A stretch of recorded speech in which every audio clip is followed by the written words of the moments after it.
കർത്താവിൻ്റെ തന്നെ തിരുനാമം ഈ ദിവസം വാഴ്ത്തപ്പെടുമാറാകട്ടെ. ദൈവസന്നിധിയിൽ എന്നെ ശ്രദ്ധിക്കുന്ന എല്ലാ ദൈവമക്കൾക്കും വേഗം വരുന്ന കർത്താവായ യേശു ക്രിസ്തുവിൻ്റെ നിസ്തുല്യ നാമത്തിലുള്ള എൻ്റെ സ്നേഹവും വന്ദനവും അറിയിക്കുന്നു. ഈ ആണ്ടിൻ്റെ അവസാന മാസത്തിൻ്റെ ആദ്യത്തെ വ്യാഴാഴ്ച കർത്താവിൻ്റെ പാദപീഠത്തിൽ നമുക്ക് കടന്നു വരുവാൻ കർത്താവ് നമ്മളെ സഹായിച്ചല്ലോ. കഴിഞ്ഞ 11 മാസക്കാലം കർത്താവ് നമ്മുടെ ജീവനെ പരിപാലിച്ചു. ഒരു ദിവസം കൂടെ കർത്താവിൻ്റെ സന്നിധിയിൽ കർത്താവിൻ്റെ ശബ്ദം കേൾക്കുവാൻ നമ്മളെ കൂട്ടിവരുത്തിയതിനായി ഞാൻ ദൈവത്തിന് സ്തോത്രം ചെയ്യുന്നു. വിവിധ ഇടങ്ങളിൽ സോഷ്യൽ മീഡിയയിലൂടെയൊക്കെ എന്നെ ശ്രദ്ധിക്കുന്ന എല്ലാ ദൈവമക്കളെയും ഓർത്ത് കർത്താവിന് സ്തോത്രം ചെയ്യുകയാണ്. വളരെ പ്രാർത്ഥനയോടെ കർത്താവിൻ്റെ പാദപീഠത്തിൽ നമുക്കായിരിക്കാം. ഇന്നത്തെ ദിവസത്തെ ചിന്തയ്ക്കായിട്ട് സങ്കീർത്തനം 31 സങ്കീർത്തനത്തിൻ്റെ 19 വാക്യമാണ് കുറിവാക്യമായി വായിക്കുന്നത്. സാംസ് 31:19. സങ്കീർത്തനം 31 അതിൻ്റെ 19 വാക്യം. നിന്റെ ഭക്തന്മാർക്ക് വേണ്ടി നീ സംഗ്രഹിച്ചതും നിന്നിൽ ആശ്രയിക്കുന്നവർക്ക് വേണ്ടി മനുഷ്യപുത്രന്മാർ കാണുക നീ പ്രവർത്തിച്ചതുമായ നിന്റെ നന്മ എത്ര വലിയതാകുന്നു. ഒരിക്കൽ കൂടെ ഞാൻ ആ വേദഭാഗം വായിക്കാം. 31 സങ്കീർത്തനത്തിൻ്റെ 19 വാക്യമാണ് ദൈവത്തിൻ്റെ ആത്മാവ് ഇന്നത്തെ ചിന്തയ്ക്കായിട്ട് തന്നിരിക്കുന്നത്. വളരെ പ്രാർത്ഥനയോടെ ദൈവമക്കൾ അത് കേൾക്കണമെന്ന് ദൈവനാമത്തിൽ ഞാൻ ഓർപ്പിക്കുകയാണ്. നിന്റെ ഭക്തന്മാർക്ക് വേണ്ടി നീ സംഗ്രഹിച്ചതും നിന്നിൽ ആശ്രയിക്കുന്നവർക്ക് വേണ്ടി മനുഷ്യപുത്രന്മാർ കാണുക നീ പ്രവർത്തിച്ചതുമായ നിന്റെ നന്മ എത്ര വലിയതാകുന്നു. ദാവീദ് എഴുതിയ ഒരു സങ്കീർത്തനമാണ്. ആ സങ്കീർത്തനത്തിൽ നിന്നുകൊണ്ടാണ് ഇന്ന് ഈ സമയത്ത് ദൈവത്തിൻ്റെ ആത്മാവ് സംസാരിപ്പാൻ ആഗ്രഹിക്കുന്നത്. പ്രതിസന്ധിയുടെ ഒരു കാലഘട്ടത്തിൽ തൻ്റെ ജീവിതത്തിൽ താൻ പ്രതീക്ഷിക്കാത്ത പ്രതിസന്ധി തൻ്റെ ജീവിതത്തിൽ വന്ന വളരെ പ്രയാസകരമായ അന്തരീക്ഷത്തിലൂടെ അനുഭവത്തിലൂടെ കടന്നു പോകുന്ന ദാവീദ് എഴുതിയ ഒരു സങ്കീർത്തനമാണ് നമ്മൾ ഇന്ന് വായിച്ചത്. അതിൻ്റെ 9 വാക്യത്തിൽ തന്നെ അദ്ദേഹം പറയുന്ന കാര്യമുണ്ട്. യഹോവേ എന്നോട് കൃപയുണ്ടാകണമേ. ആ 9 വാക്യം ഇങ്ങനെയാണ് കൊടുത്തിരിക്കുന്നത്. യഹോവേ എന്നോട് കൃപയുണ്ടാകണമേ, ഞാൻ കഷ്ടത്തിലായിരിക്കുന്നു. അപ്പോൾ അദ്ദേഹം തന്നെ പറയുന്ന ഒരു കാര്യമാണ്. ദൈവമേ, അത് ദൈവത്തോട് പറയാ, ദൈവസന്നിധിയിൽ പറയുകയാണ്, യഹോവേ എന്നോട് കൃപയുണ്ടാകണമേ, ഞാൻ കഷ്ടത്തിലായിരിക്കുന്നു, ഞാൻ പ്രതിസന്ധിയിലായിരിക്കുന്നു, പ്രയാസത്തിലായിരിക്കുന്നു. ആ കഷ്ടതയെക്കുറിച്ച് അദ്ദേഹം 9 മുതൽ താഴോട്ടുള്ള ഭാഗങ്ങൾ പറഞ്ഞിട്ടുണ്ട്. വ്യസനം കൊണ്ട് എൻ്റെ കണ്ണും പ്രാണനും ഉദരവും ക്ഷയിച്ചിരിക്കുന്നു. എൻ്റെ ആയുസ് ദുഃഖം കൊണ്ടും എൻ്റെ സംവത്സരങ്ങൾ നെടുവീർപ്പ് കൊണ്ടും കഴിഞ്ഞു പോയിരിക്കുന്നു. എൻ്റെ ബലം ക്ഷീണിച്ചും എൻ്റെ അസ്ഥികൾ ക്ഷയിച്ചും ഇരിക്കുന്നു. എൻ്റെ സകല വൈരികളാലും ഞാൻ നിന്ദിതനായി തീർന്നു. വല്ലാത്ത പ്രതിസന്ധിയാണ് അദ്ദേഹത്തിൻ്റെ ജീവിതത്തിൽ. ഇപ്പോൾ എന്താ സംഭവം എന്ന് ചോദിച്ചാൽ, അഭിഷേകം നഷ്ടപ്പെട്ട ശൗൽ രാജാവ് ഇദ്ദേഹത്തെ ഉപദ്രവിക്കുന്ന ഒരു രംഗമാണ് ഇതിന്റെ പശ്ചാത്തലമായിട്ട് നമുക്ക് കാണാൻ കഴിയുന്നത്. ഇദ്ദേഹത്തെ കൊല്ലുവാൻ ശ്രമിക്കുകയാണ്. ഇദ്ദേഹത്തെ ജീവിക്കാൻ അനുവദിക്കാത്ത തരത്തിൽ പ്രതിസന്ധിയിലേക്ക് അദ്ദേഹത്തെ കൊണ്ടുപോകുന്ന ഒരു രംഗമാണ് ഇതിന്റെ പശ്ചാത്തലം എന്ന് പറയുന്നത്. ശ്രദ്ധിക്കണം ദൈവമക്കൾ. സിംഹം മുൻപിൽ വന്നപ്പോഴോ കരടി മുൻപിൽ വന്നപ്പോഴോ വെല്ലുവിളിച്ചു നിൽക്കുന്ന ഗോലിയാത്ത് മുൻപിൽ വന്നപ്പോഴോ ഒന്നും അദ്ദേഹത്തിന് ഒരു പ്രശ്നമായിട്ട് അത് തോന്നിയില്ല. കാരണം അഭിഷേകത്താൽ അദ്ദേഹം അതിനെയെല്ലാം അതിജീവിക്കുന്നതായിട്ട് നമുക്ക് കാണാൻ കഴിയുന്നുണ്ട്. എന്നാൽ കൊട്ടാരത്തിൽ ഇരിക്കുന്ന ദൈവം തെരഞ്ഞെടുത്താക്കി വെച്ചിരിക്കുന്ന ശൗൽ എന്ന് പറയുന്ന രാജാവ്, ഈ ദാവീദ് അവർക്ക് ഉപകാരമാണ് ചെയ്തത്. കാരണം ശൗൽ ഉൾപ്പെടെയുള്ള യുദ്ധത്തിന് പോയിരുന്നവരെ വെല്ലുവിളിച്ചുകൊണ്ട് നിന്ന ഗോലിയാത്ത് എന്ന് പറയുന്ന ഒരു ഫിലിസ്ത്യൻ മല്ലനെ ഈ ദാവീദ് എന്ന് പറയുന്ന കൊച്ചു ബാലനാണ് തോൽപ്പിച്ചത്. അങ്ങനെയാണ് ഇസ്രായേലിന് ജയം ദൈവത്താൽ നേടിക്കൊടുക്കുവാനിടയായി തീർന്നത്. ഈ ദാവീദാണ് മുഖാന്തരമായത്.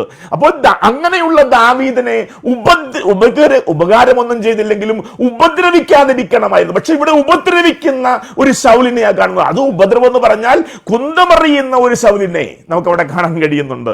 എന്നെ കേൾക്കുന്ന ദൈവമക്കളെ, ഇന്നും നമ്മളെ വിഷമിപ്പിക്കുന്ന ആ ദൈവമക്കളെ വിഷമിപ്പിക്കുന്ന കാര്യം ദൈവവചന വിരോധികളുടെ ആക്രമണങ്ങളല്ല, സുവിശേഷ വിരോധികളുടെ ആക്രമണങ്ങളൊന്നും ദൈവജനത്തെ പ്രയാസപ്പെടുത്താറില്ല. എന്നാൽ പ്രയാസപ്പെടുത്തുന്ന രംഗങ്ങളാണ് ഈ ആഴ്ചകളിലൊക്കെ ഈ മാസങ്ങളിലൊക്കെ കണ്ടുകൊണ്ടിരിക്കുന്നത്. എന്താ സംഭവം? ഒരിക്കൽ അഭിഷേകം ഉണ്ടായിരുന്ന ദൈവത്തെ തെരഞ്ഞെടുക്കപ്പെട്ട ആളുകൾ ഇന്ന് അഭിഷേകം നഷ്ടപ്പെട്ട് ദൈവജനത്തിന് നിന്ന വരുത്തി വെച്ചുകൊണ്ടിരിക്കുന്ന ഒരു രംഗത്തിലാണ് നമ്മളായിരിക്കുന്നത്. എന്ന് പറഞ്ഞാൽ ആത്മീയ ഗോളത്തിലെ നേതാക്കന്മാർ, സംഘടനയുടെ തലപ്പത്തുള്ളവര് ദൈവത്തെ കോപിപ്പിക്കുന്ന രംഗം, ദൈവത്തിന്റെ വചനത്തെ നിന്ദിക്കുന്ന രംഗം, യേശുവിന്റെ രക്തത്തെ മലിനമാക്കുന്ന രംഗങ്ങൾ, അല്ലെങ്കിൽ ഇത് ദൈവജനത്തിന് വേദന ഉണ്ടാക്കുന്ന രംഗങ്ങളാണ്. ഇവിടെ അതേപോലെ ഒരു രംഗമാണ്. അഭിഷേകം നഷ്ടപ്പെട്ട ശൗല് അല്ലെങ്കിൽ ദാവീദ് എന്ന് പറയുന്ന അഭിഷക്തനെതിരായിട്ട് കുന്തമറിയുക, അവനെ കൊല്ലാൻ ഉപായങ്ങൾ കണ്ടുപിടിക്കുകയാ, അവനെ വേദനിപ്പിക്കുകയാ, അവനെ വ്യസനിപ്പിക്കുകയാ. അതുകൊണ്ടൊരു പ്രതിസന്ധിയിലായിരിക്കുന്ന ദാവീദ് ഇവിടെ പറയുകയാണ്, യഹോവേ എന്നോട് കൃപയുണ്ടാകണമേ, ഞാൻ കഷ്ടത്തിലായിരിക്കുന്നു എന്ന് പറഞ്ഞ് അദ്ദേഹം വിഷമിക്കുന്ന ഒരു രംഗമാണ്. എല്ലാ ഭക്തന്മാരുടെയും ജീവിതത്തിൽ ഇങ്ങനെയുള്ള രംഗങ്ങൾ ഉണ്ടാകാറുണ്ട്. അവർ വലിയ കാര്യങ്ങളൊക്കെ അവർ ചെയ്യാറുണ്ടെങ്കിലും ചില അവസരങ്ങൾ അവർ ക്ഷീണിച്ചു പോകാറുണ്ട്, അവർ വേദനിക്കാറുണ്ട്, വിഷമിക്കാറുണ്ട്, ചില വാക്കുകൾ അറിയാതെയാണെങ്കിലും പറയാറുണ്ട്. അവരൊക്കെ ഇയ്യോബിനെ നോക്കിയാലും ഏലിയാവിനെ നോക്കിയാലും നമുക്കറിയാം, ഏലിയാവ് സാധാരണക്കാരനല്ലായിരുന്നു. ഏലിയാവ് പ്രാർത്ഥിക്കുന്നവനാണ്, ദൈവത്തിന്റെ ആലോചന പ്രാപിക്കുന്നവനാണ്, കൊട്ടാരത്തിൽ കയറി എന്ന് പറയാൻ കരുത്തുള്ളവനാണ്, പ്രാർത്ഥിച്ച് മഴയെ പെയ്ച്ചവനും തന്റെ വാക്കുകൊണ്ട് മഴയെ നിർത്തിയവനുമാണ്.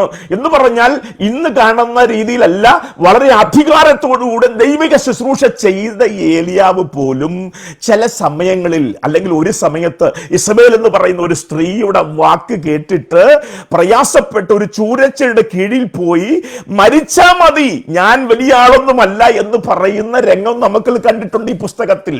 ഇയ്യോബ് പറയുന്ന രംഗങ്ങൾ, ഇയ്യോബ് നല്ല മനുഷ്യനായിരുന്നു, ഭക്തനായിരുന്നു, ദൈവത്തെ പ്രസാദിപ്പിക്കുന്നവനായിരുന്നു. പക്ഷേ അവനും തന്റെ ജീവിതത്തോടുള്ള പ്രതിസന്ധിയോടുള്ള ബന്ധത്തിൽ ചില അവസരങ്ങളിലൊക്കെ വല്ലാത്ത ശബ്ദം പുറപ്പെടുവിക്കുന്നതായിട്ട് നമുക്ക് കാണുവാൻ കഴിയുന്നുണ്ട്. അതേ ഒരു രംഗമാണ് ഇവിടെ ദാവീദിന്റെ ജീവിതത്തിലും. വലിയൊരു പ്രതിസന്ധി വന്നപ്പോൾ അദ്ദേഹത്തിന്റെ ഭാഷയിൽ കഷ്ടതയിലായപ്പോൾ അദ്ദേഹവും വല്ലാത്ത വാക്കുകളൊക്കെ പറഞ്ഞ ഒരു രംഗമാണ് ഈ 31-ാം സങ്കീർത്തനത്തിന്റെ 19 മുതൽ താഴോട്ട് വായിക്കുമ്പോൾ ഏതാണ്ട് 13-14 വാക്യങ്ങൾ വരെ നമുക്ക് അങ്ങനെ കാണാൻ കഴിയുന്നുണ്ട്. 13-ാം വാക്യം 19 മുതൽ അതിൻ്റെ 9-ാം വാക്യം, 31-ന്റെ 9-ാം വാക്യം മുതൽ 14-ാം വാക്യം വരെ നമുക്ക് അങ്ങനെ അദ്ദേഹത്തിന്റെ വല്ലാത്ത വാക്കുകൾ, വേദനിക്കുന്ന വാക്കുകൾ, നിരാശയുടെ, ഒരുപക്ഷെ പറഞ്ഞാൽ നിരാശയുടെ വാക്കുകളൊക്കെ അദ്ദേഹം പറയാറുണ്ട്.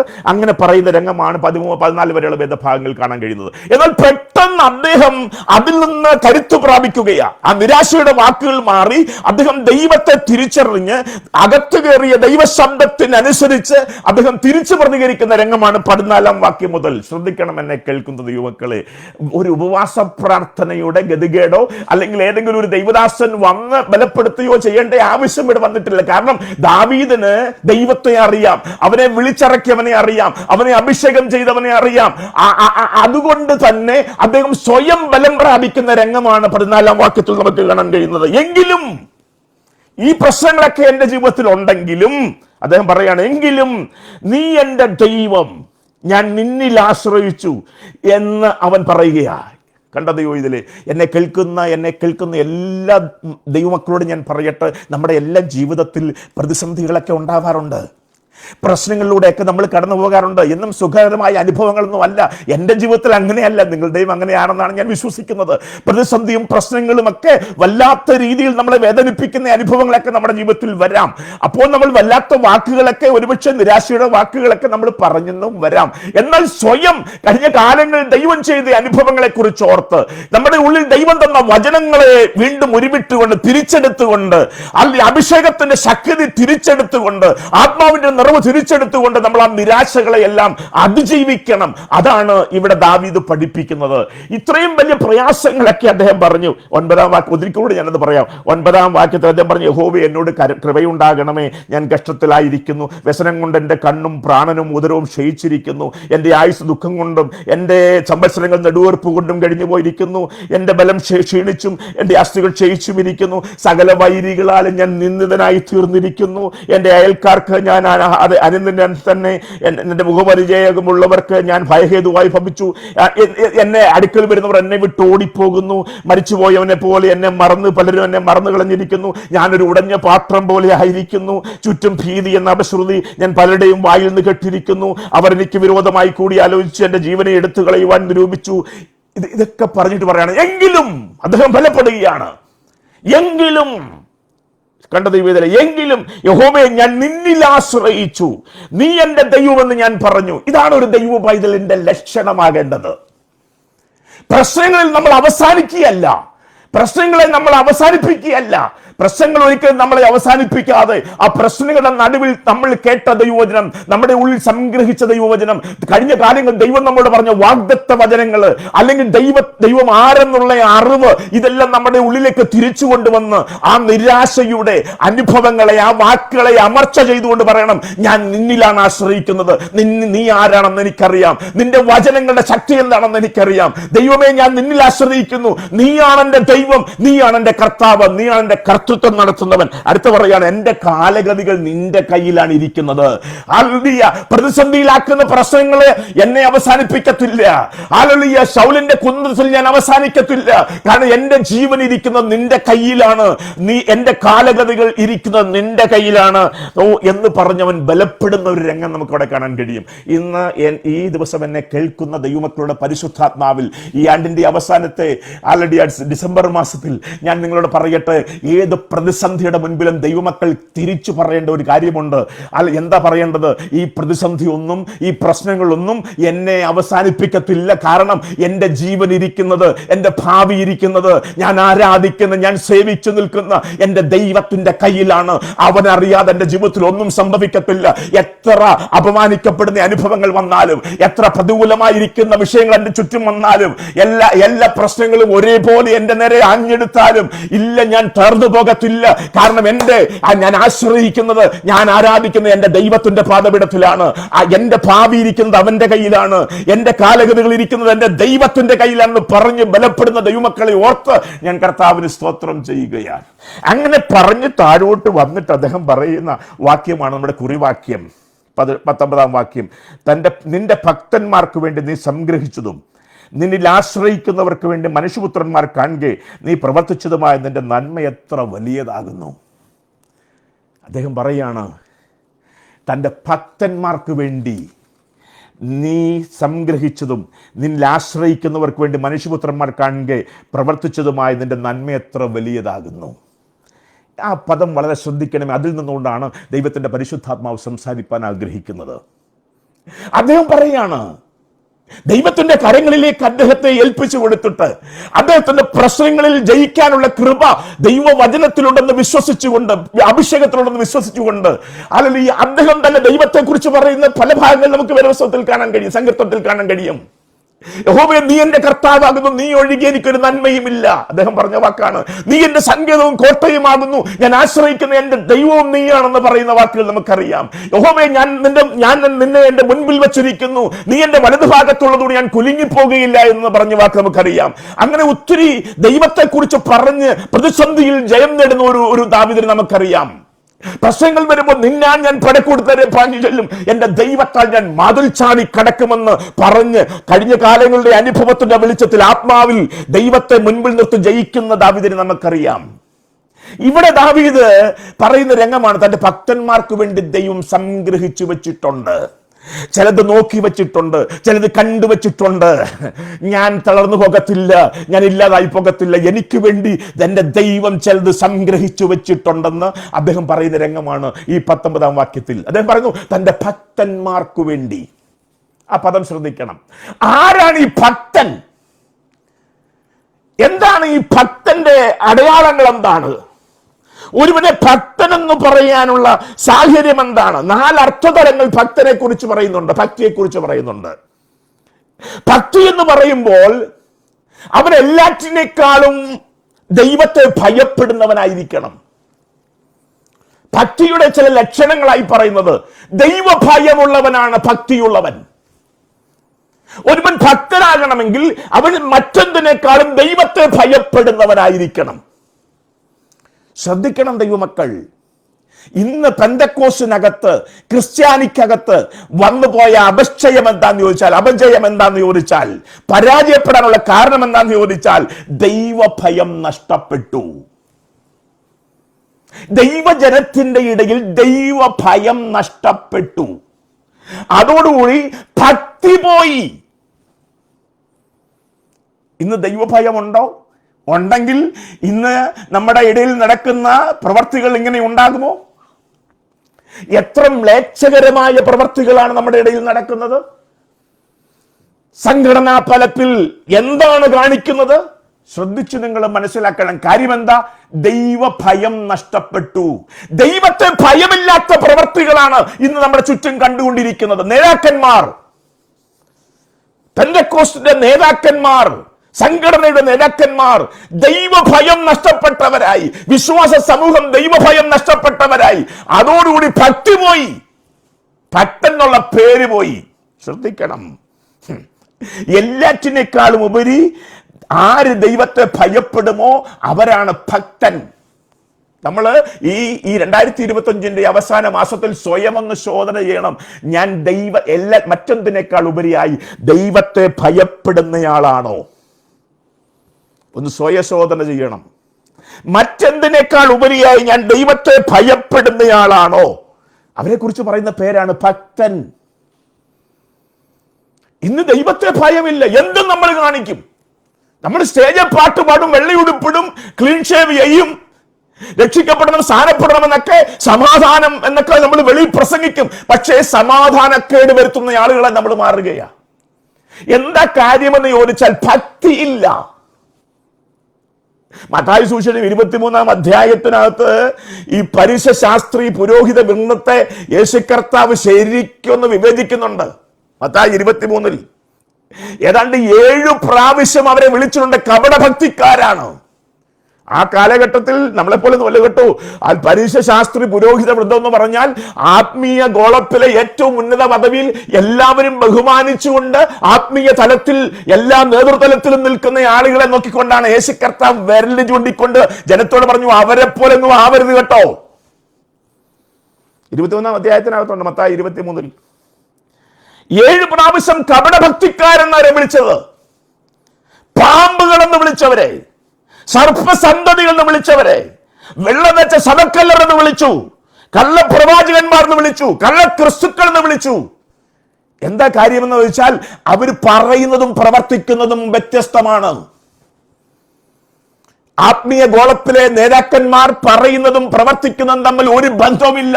അവർ സ്റ്റേജിൽ പറയുന്നത് പോലെയല്ല അവരുടെ ജീവിതം. ഇന്ന് കുമ്പനാട് കണ്ടുകൊണ്ടിരിക്കുന്നത് അതാണ്. ഒരു ജീവിത ബന്ധവുമില്ലാത്ത പ്രവൃത്തിയും വാക്കുമാണ്. അവർ സർപ്പസന്തതികളാണ്, പാമ്പുകളാണ്, അവര് വെള്ളം വെച്ച ശവക്കല്ലറുകളാണ്, കപട അഭിനയക്കാരാണ്. യേശു കർത്താവ് ഉണ്ടായിരുന്നെങ്കിൽ ചാട്ടവാറല്ല, ഇന്ന് എന്റെ ഭാഷയിൽ പറഞ്ഞാൽ AK-47 ഉപയോഗിച്ച് ഇടിച്ചു നിരത്തിയനെ. എവിടെ ഈ നാണം കെട്ട ആളുകളുടെ അടുക്കിലേക്ക് പോകരുത്. നിങ്ങൾ അവരെ പോലെ ആകരുത്. കാരണം അവർക്ക് ദൈവഭയമില്ല. ദൈവഭയമില്ല. ഇവിടെ ഏതാണ് നമുക്ക് കാണുവാൻ കഴിയുന്നത്? എന്താ അവർ ഇപ്പോൾ ആരായി മാറി? അവരിപ്പോൾ നായകന്മാരാണ്. അധികാരത്തിന് വേണ്ടി അധികാര കൊതിയുള്ളവരാണ്, രാഷ്ട്രീയക്കാരാണ്, ലോകക്കാരാണവര്. മർക്കോസിന്റെ സുവിശേഷം 3-ാം അധ്യായത്തിനകത്ത് യേശു കർത്താവ് തന്റെ ശിഷ്യന്മാരെ തെരഞ്ഞെടുക്കുന്ന ഒരു രംഗമുണ്ട്. ആത്മീയ ഗോളത്തിൽ അനുകരിക്കാവുന്ന ഒരു തെരഞ്ഞെടുപ്പ് അവിടെയുണ്ട്. 3-ാം അധ്യായത്തിനകത്ത് യേശു ഒരു മലയുടെ മുകളിൽ പോയി ഒരു രാത്രി മുഴുവനും പ്രാർത്ഥിച്ചു ഇറങ്ങി വന്ന് അവൻ ശിഷ്യന്മാരെ തെരഞ്ഞെടുത്തുന്ന പുസ്തകം പറയുന്നത് പിൻബലം പ്രാർത്ഥനയായിരുന്നു, പണമല്ലായിരുന്നു. ദൈവിക അധികാരത്തിന്റെ പിൻബലം, ശിഷ്യത്വത്തിന്റെ പിൻബലം പ്രാർത്ഥനയായിരുന്നു, പണമല്ലായിരുന്നു, അധികാരമല്ലായിരുന്നു, കസേരയല്ലായിരുന്നു. അവരെ തെരഞ്ഞെടുത്തത് ഒരു പ്രാർത്ഥനയുടെ പിൻബലത്തിലാ. എന്തിനാ തെരഞ്ഞെടുത്തത്? ഭരിക്കാനല്ല, അധികാര കസേരയിൽ ഇരിക്കാനല്ല, മറ്റുള്ളവരുടെ ശുശ്രൂഷ അനുഭവിക്കാനല്ല. എന്തിനാ തെരഞ്ഞെടുത്തത്? തന്നോടുകൂടെ ഇരിപ്പാനും. തന്നോടുകൂടി ഇരിപ്പാന്ന് പറഞ്ഞാൽ തന്നിൽ നിന്ന് പഠിക്കാനും അവിടെ കൊടുത്തിട്ടുണ്ട്. ആ 3-ാം അധ്യായത്തിനകത്ത് തന്നോടുകൂടെ ഇരിപ്പാനും, പ്രസംഗിക്കേണ്ടതിന് അയപ്പാനും, ഭൂതങ്ങളെ പുറത്താക്കേണ്ടതിന് അധികാരമുണ്ടാകുവാനുമായിട്ടാണ് ദൈവം തെരഞ്ഞെടുത്തത്. ആ 12 പേരെ യേശു കർത്താവ് തെരഞ്ഞെടുത്തത് തന്നോടുകൂടെ ഇരിപ്പാൻ. എന്ന് പറഞ്ഞാൽ തന്നിൽ നിന്ന് ചിലത് പഠിക്കണം, എന്നിട്ട് പുറത്തുപോയി പ്രസംഗിക്കാവൂ എന്ന് പറഞ്ഞാൽ അകം മാറിയവന് മാത്രമേ പുറത്ത് പ്രസംഗിക്കാൻ അനുവാദമുള്ളൂ. അകത്ത് മാറ്റമുണ്ടാകാത്തവന് പ്രസംഗിക്കാൻ അനുവാദമില്ല. അങ്ങനെ അകം മാറിയവൻ പ്രസംഗിക്കുന്നവനാണ് ഭൂതങ്ങളുടെ മേൽ അധികാരം ദൈവം കൊടുത്തത്. ഇന്ന് പ്രസംഗിക്കുന്ന നേതാക്കന്മാരെല്ലാം ഭൂതമാണ്, സാത്താനാണ്, സാത്താന്റെ സന്തതികളാണ്. അടുക്കരുത്, അടുത്താൽ നീ അതിന്റെ വക്താക്കളായി മാറും. അടുപ്പിക്കരുത്. മനസ്സിലാകുന്നവർക്കായി സ്തോത്രം ചെയ്യുകയാണ്. ശ്രദ്ധിക്കണം, എന്താ യേശു കർത്താവ് പഠിപ്പിച്ചേ? ആ മർക്കോസ് 3 തന്നെ ഉണ്ട്. എന്താ പഠിപ്പിച്ചത്? ഒന്നാമത് ശിഷ്യന്മാരെ തെരഞ്ഞെടുത്ത 12 പേരെ തെരഞ്ഞെടുത്തിരുത്തി ആദ്യം പഠിപ്പിച്ചത് നിങ്ങൾ തമ്മിൽ തമ്മിൽ ഛിദ്രിക്കരുത്. യേശു പഠിപ്പിച്ചതാ. എന്താ പഠിപ്പിച്ചേ? നിങ്ങൾ തമ്മിൽ തമ്മിൽ ഛിദ്രിക്കരുത്. ഒരു രാജ്യം രാജ്യത്തിനകത്ത് ഛിദ്രിച്ചാൽ ആ രാജ്യത്തെ രക്ഷിക്കാൻ ആർക്കും കഴിയില്ല. ശത്രു പുറത്തുനിന്നാ വരുന്നതെങ്കിൽ രാജ്യത്തിന് രക്ഷയുണ്ട്. എതിർത്താൽ മതി, രക്ഷിക്കുവാൻ ദൈവം ഇറങ്ങി വരും. എന്നാൽ രാജ്യത്തിനകത്ത് ഛിദ്രിച്ചാൽ, ശിഷ്യന്മാരെ, ദൈവത്താൽ തെരഞ്ഞെടുക്കപ്പെട്ടവരെ, നിങ്ങളുടെ അകത്ത് ഛിദ്രമുണ്ടായാൽ, തമ്മിൽ തമ്മിൽ നിങ്ങൾ ഛിദ്രിച്ചാൽ, തമ്മിൽ തമ്മിൽ നിങ്ങൾ എതിർത്താൽ, തമ്മിൽ തമ്മിൽ നിങ്ങൾ പക്ഷം കൂടിയാൽ, തമ്മിൽ തമ്മിൽ നിങ്ങൾ അപവാദം പറഞ്ഞാൽ നിങ്ങളെ രക്ഷിക്കാൻ ഉലകത്തിലെ ആർക്കും കഴിയില്ല. നിങ്ങൾ തകരും. സഭ തകരില്ല, എല്ലാ സംഘടനകളും തകരും. തകർച്ചയ്ക്ക് തുടക്കമിട്ടു. കാരണം അവർ യേശുവിന്റെ രക്തത്തെ മലിനമാക്കി. അവർ യേശുവിനെ ക്രൂശിച്ചു, യേശുവിനെ അപമാനിച്ചു. പരസ്യമായി പബ്ലിക് തലത്തിൽ യേശുവിനെ അപമാനിച്ചു കൊണ്ടിരിക്കുകയാണ്. അടുപ്പിക്കരുത് ഒരെണ്ണത്തിനെ. നിന്റെ കുടുംബം തകർന്നു പോകും, ശാപം കയറും വീട്ടിനകത്ത്. ശ്രദ്ധിക്കണം ദൈവമക്കൾ. യേശു കർത്താവ് പഠിപ്പിച്ച ഒന്നാമത്തെ കാര്യം, നിങ്ങൾ തമ്മിൽ തമ്മിൽ ഛിദ്രിക്കരുത്. യേശു പഠിപ്പിച്ച ഒന്നാമത്തെ കാര്യമാ, നിങ്ങൾ തമ്മിൽ തമ്മിൽ ഛിദ്രിക്കരുത്. രണ്ടാമത് യേശു കർത്താവ് പഠിപ്പിച്ചത്, നിലവാരം താഴ്ന്ന ദൈവം തെരഞ്ഞെടുത്ത ഒരുവനും നിലവാരം താഴ്ന്നു ജീവിക്കരുത്. അവനൊരു നിലവാരമുണ്ട്, അതിന് താഴോട്ട് നിങ്ങൾ പോകരുതെന്നാ പഠിപ്പിച്ചേ. അതിന് പറഞ്ഞു, എടാ, ഒരു വിളക്ക് കത്തിച്ചാലും പറങ്കിഴി വെക്കുകയല്ല, അത് കട്ടിലിനടി വെക്കുകയല്ല, അത് തണ്ടിന്മേലാണ് വെക്കുന്നത്. എന്ന് പറഞ്ഞാൽ അവൻ മുഖാന്തരം എല്ലാവരും വെളിച്ചം കാണണം. മലമേലിരിക്കുന്ന പട്ടണം മറിഞ്ഞിരിക്കാൻ പറ്റുകയില്ല. ദൈവത്താൽ തെരഞ്ഞെടുക്കപ്പെട്ടവൻ അല്ലെ മറിഞ്ഞിരിക്കാൻ പറ്റുകയില്ല. എല്ലാവരും അവനെ കാണുന്നു എന്നുള്ള ബോധമുണ്ടായിരിക്കണം. ആ ബോധ്യത്തിൽ ജീവിക്കണം. വെള്ള ഉടുപ്പിട്ട് കൊണ്ടോ ഉള്ളത് കൊണ്ടോ മീശ പഠിച്ചത് കൊണ്ടോ പ്രസംഗിക്കുന്നത് കൊണ്ടോ ഒന്നും കാര്യമില്ല. അല്ലെങ്കിൽ നമ്മുടെ പ്രവൃത്തിയും കണ്ടുകൊണ്ടിരിക്കുകയാണ് ആളുകൾ എന്ന ബോധ്യത്തിൽ ജീവിക്കണം. മനസ്സിലാകുന്നവർക്കായി സ്തോത്രം. എന്നെ കേൾക്കുന്ന ദൈവം, ഇതിലെ ഒരു പോലീസ് ഉദ്യോഗസ്ഥൻ അല്ലെങ്കിൽ IPCയുടെ നേതാക്കന്മാരോട് പറയുന്നത് ഞാൻ കേട്ടു എൻ്റെ ചെവിയിൽ. സമാധാനം ഉണ്ടാക്കുന്നവരല്ലേ നിങ്ങൾ? കഷ്ടം. ആ ചോദ്യം ആ മുഖത്ത് നോക്കി ആ പോലീസ് ഉദ്യോഗസ്ഥൻ ചോദിക്കുന്നത് ഞാൻ കേട്ടു. സമാധാനം ഉണ്ടാക്കുന്നവരല്ലേ നിങ്ങൾ? ഇപ്പം നിങ്ങൾ കാണിക്കുന്നത് എന്താണ്? അടിച്ചു തകർക്കുന്നു, തമ്മിൽ തല്ലുന്നു, തെരുവിൽ അഴിഞ്ഞാടുന്നു. കഷ്ടം. യേശുവിനെ ക്രൂശിക്കുകയാണ്. എന്തിനു വേണ്ടിയാണ്? ആ പടയാളികൾ എന്താ ചെയ്തത്? അവർ യേശുവിനെ ക്രൂശിച്ച ശേഷം അവന്റെ വസ്ത്രം, അവന്റെ അങ്കി പങ്കിട്ടെടുത്തു. ഇന്ന് ഈ നേതാക്കന്മാർ ചെയ്യുന്നത് എന്താണ്? യേശുവിനെ ക്രൂശിക്കുകയാണ്. തമ്മിൽ തല്ലി യേശുവിനെ വീണ്ടും ക്രൂശിച്ചു. എന്നിട്ട് അവരെന്തിനു വേണ്ടിയാ? കസര പങ്കിട്ടെടുക്കാൻ, വസ്ത്രം, അങ്കി പങ്കിട്ടെടുത്തു. എന്നാൽ ശിഷ്യന്മാരെ പഠിപ്പിച്ചത് അങ്ങനെയല്ല. ഈ ക്രൂശിൽ കയറുന്നതിന് മുൻപ് യേശു ശിഷ്യന്മാരെ കൊണ്ടുവന്ന് വിളിച്ച് ഒരു മുറിക്കക തിരുത്തിയിട്ട് അതിലൊരു വസ്ത്രം ഊരി മാറ്റി എന്ന അവസരം വന്നത്. ഈ വസ്ത്രം ഊരി മാറ്റിയിട്ട് ഒരു തോർത്തെടുത്തെടുത്തിട്ട് താരത്തിൽ വെള്ളം എടുത്തുകൊണ്ട് വന്ന് ഇവരുടെ കാല് കഴുകി, ഇതാടാ കുഞ്ഞെ ശുശ്രൂഷ,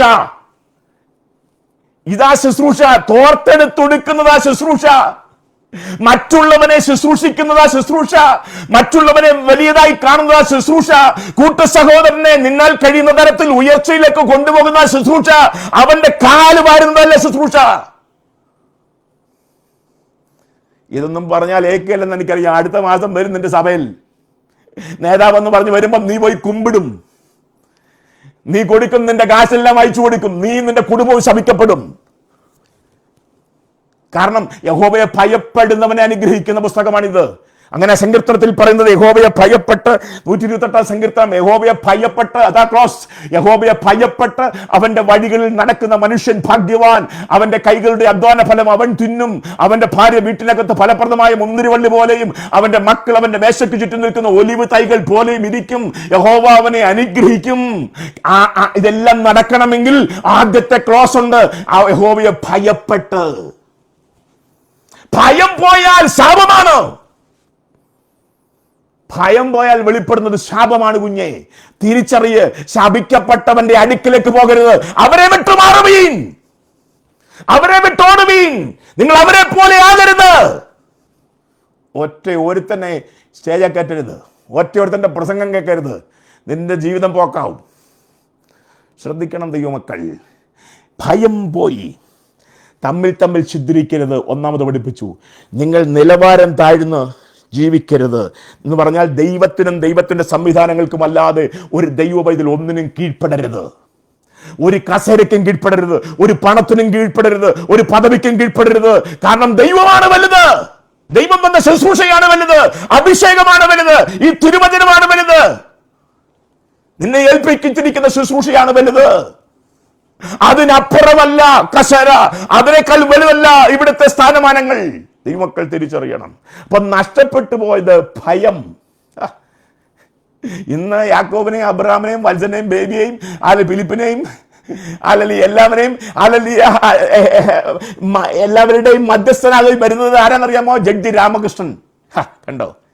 കോംപ്രമൈസ് ചെയ്യിപ്പിക്കാൻ, അവരെ ഒരുമിപ്പിക്കാൻ വരുന്നത് ആരാന്നറിയാമോ? ജഡ്ജി രാമകൃഷ്ണൻ. ആരെയാ? പേരെന്തുവാ അബ്രഹാം, പേരെന്തുവാ ഇസ്ഹാക്ക്, പേരെന്തുവാ യാക്കോബ്, പേരെന്തുവാ യോഹന്നാൻ. ഇവരുടെ പരിപാടി എന്തുവാ? പ്രസംഗം. എന്താ പ്രസംഗം? ദൈവരാജ്യം, സ്വർഗരാജ്യം, സ്നേഹം, സമാധാനം. പക്ഷേ അവരുടെ പ്രശ്നം പരിഹരിക്കാൻ വരുന്നത് ജഡ്ജി രാമകൃഷ്ണൻ. ദുഃഖകരമാണ്. അഭിഷേകം നഷ്ടപ്പെട്ട ശൗലിന്റെ കുന്തമേർ പോലെയാണ് അഭിഷേകമുള്ള ദാവീദിന് തോന്നുന്നത്.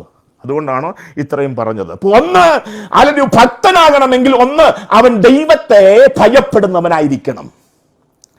രണ്ട്, ഭക്തന്റെ ലക്ഷണം അവൻ മറ്റെന്തിനേക്കാൾ ഉപരി ദൈവത്തെ ബഹുമാനിക്കുന്നവനായിരിക്കണം.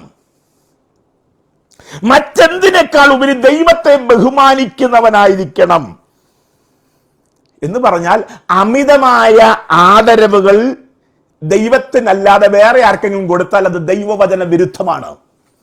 അയ്യോ, ഞങ്ങളുടെ പാസ്റ്റർ, ഞങ്ങളുടെ പാസ്റ്റർ, ഞങ്ങളുടെ പാസ്റ്റർ, ഞങ്ങളുടെ പാസ്റ്റർ, ഞങ്ങളുടെ നേതാവ്, ഞങ്ങളുടെ നേതാവ്, ഞങ്ങളുടെ സ്ഥാനം, ഞങ്ങളുടെ സംഘടന, ഞങ്ങളുടെ സംഘടന. നീ വിഗ്രഹാരാധിയായി മാറുകയാ. അമിതമാണ് നിന്റെ ആദരവുകൾ, നിന്റെ ബഹുമാനം ദൈവത്തിൽ നിന്ന് മാറുകയാ, ഫോക്കസ് മാറുകയാ. ദൈവസന്നിധിയിൽ ഇത്രയും പറയത്തില്ല, ദൈവത്തിന് മഹത്വവും കൊടുക്കത്തില്ല. ദാവീദ് പറഞ്ഞ പോലെ നീ എന്റെ സങ്കേതവും, നീ എന്റെ കോട്ടയും, നീ ഞാൻ ആശ്രയിക്കുന്ന എന്റെ ദൈവവും, അങ്ങനെ പറയത്തില്ല. ഞങ്ങളുടെ പാസ്റ്റർ, ഞങ്ങളുടെ പാസ്റ്റർ, ഞങ്ങളുടെ പാസ്റ്റർ. ഈ ഇടയ്ക്ക് ഒരു സഹോദരി എന്നെ വിളിച്ച് പറഞ്ഞു, പാസ്റ്ററുടെ പ്രസംഗങ്ങളെല്ലാം ഞാൻ കേൾക്കും, എനിക്ക് ഭയങ്കര ഇഷ്ടമാണ്, എനിക്കും വലിയ സന്തോഷമായി. പക്ഷേ അടുത്ത വാക്ക് പറയാ, ഞാൻ പാസ്റ്ററുടെയും വേറൊരു പാസ്റ്ററുടെയും പേര് പറഞ്ഞിട്ട് പറയാം, ഞാൻ നിങ്ങളുടെ രണ്ടുപേരുടെയും പ്രസംഗമേ കേൾക്കത്തുള്ളൂ, ബാക്കി ആരുടെയും കേൾക്കത്തില്ല. അന്നേരം എൻ്റെ മനസ്സിൽ പറഞ്ഞു, ഇവള് വിഗ്രഹാരാധിയ, ഇവൾ എന്നെയും ആ പാസ്റ്ററേയും വിഗ്രഹമാക്കി മാറ്റുക. ദൈവം ഇതിൽ ശ്രദ്ധിക്കണം, ശ്രദ്ധിക്കണം, ശ്രദ്ധിക്കണം. നീ വിഗ്രഹമാകരുത്. ആരെങ്കിലും ഉയർത്തിയാൽ ഉയരാനുള്ളതല്ല നമ്മൾ. അർഹതയില്ലാത്ത ആദരവുകൾ സ്വീകരിക്കാൻ പാടില്ല. ഞാനിവിടെ എഴുതി വെച്ച ഒരു വാക്കുണ്ട്, ഹല്ലേലൂയ. അമിതമായ ആദരവുകൾ ദൈവവചന വിരുദ്ധമാണ്. ആദരിക്കേണ്ടതും ബഹുമാനിക്കേണ്ടതും ഒക്കെ ആരെയാ? ദൈവത്തെക്കാൾ ഉപരിയായിട്ട് മനുഷ്യനെയല്ല.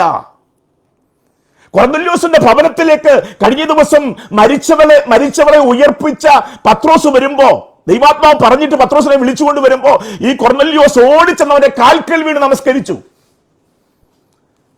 ഇന്നത്തെ പത്രോസ് ആയിരുന്നെങ്കിൽ അയ്യോ എന്തൊരു സന്തോഷമായനെ. പക്ഷെ പത്രോസ് ഉടനെ അവനെ പിടിച്ചു മാറ്റി പറയാ, ഇല്ലില്ല, അങ്ങനെ ചെയ്യരുത്. ഞാനും നിന്നെപ്പോലൊരു മനുഷ്യനാണ്. ബഹുമാനിക്കേണ്ടത്, ആദരിക്കേണ്ടത്, ആരാധിക്കേണ്ടത് ദൈവത്തെയാകുഞ്ഞേ. പൗലോസിനെയും ശിലാസിനെയും ഒരിടത്ത് വെച്ച് നോക്കിയിട്ട് ദേവന്മാരെന്ന് പറഞ്ഞ് മറ്റുള്ളവർ ഉയർത്താൻ നോക്കിയപ്പോൾ അവർ വസ്ത്രം കീറി, വേദന കൊണ്ട് വസ്ത്രം കീറിട്ട് പറഞ്ഞു, ഇല്ലില്ല, ഞങ്ങളല്ല ഉയർത്തപ്പെടേണ്ടത്, യേശുവാണ് ഉയർത്തപ്പെടേണ്ടത്. ആവശ്യമില്ലാത്ത ആദരവുകൾ ആർക്കും കൊടുക്കരുത്. ബഹുമാനിക്കേണ്ടത്, ആദരിക്കേണ്ടത്, ആരാധിക്കേണ്ടത് ദൈവത്തെയാണ്. ഭക്തിയുടെ രണ്ടാമത്തെ ലക്ഷണം, അല്ലെങ്കിൽ മറ്റെന്തിനേക്കാളും വലുതായി ബഹുമാനിക്കേണ്ടത് ദൈവത്തെയാണ്. മൂന്നാമത് ഒബീഡിയൻസ്, അനുസരിക്കുന്നവൻ. ഭക്തന്റെ ലക്ഷണമാണ് ദൈവത്തെ ഭയപ്പെടുന്നവൻ, ദൈവത്തെ ബഹുമാനിക്കുന്നവൻ. മൂന്നാമത് ദൈവത്തെ അനുസരിക്കുന്നവൻ. ഈ ദൈവവചനത്തെ അനുസരിക്കാൻ തയ്യാറാകണം. ദൈവവചനത്തെ അനുസരിക്കണം. നിങ്ങൾ ലോകത്തിൽ നിന്ന് വേർപെട്ടവരാണ്, അനുസരിക്കണം. ലോകമോഹങ്ങൾക്ക് എതിരായി മാറണം, അനുസരിക്കണം. ലോകത്തിന്റെ സ്വഭാവത്തിലേക്ക് നിങ്ങൾ പോകരുത്, അനുസരിക്കണം. നിങ്ങൾ യേശുക്രിസ്തുവിന്റെ സ്വഭാവത്തോട് അനുരൂപരാകണം, അനുസരിക്കണം. ഈ തിരുവചനം പറയുന്നത് അനുസരിക്കണം. എങ്കിലേ ഭക്തി ഉള്ള ഭക്തനായി മാറുകയുള്ളൂ. അവസാനമായി പറയട്ടെ, നിങ്ങൾ സ്നേഹിക്കുന്നവരായിരിക്കണം. യേശു കർത്താവ് കൊടുത്ത അവസാനത്തെ കൽപ്പന, നിങ്ങൾ തമ്മിൽ സ്നേഹിക്കുന്നവരായിരിക്കണം. ഞാനൊരു പുതിയ കൽപ്പന നിങ്ങൾക്ക് തരുന്നു, നിങ്ങൾ തമ്മിൽ സ്നേഹിക്കുന്നവരായിരിക്കണം. ഭക്തന്റെ ലക്ഷണമാ: 1, മറ്റെന്തിനേക്കാൾ ഉപരി ദൈവത്തെ ഭയപ്പെടുന്നവൻ. 2, മറ്റാരെക്കാളും ദൈവത്തെ ബഹുമാനിക്കുന്നവൻ. 3, മറ്റെന്തിനേക്കാളും ദൈവത്തെ അനുസരിക്കുന്നവൻ.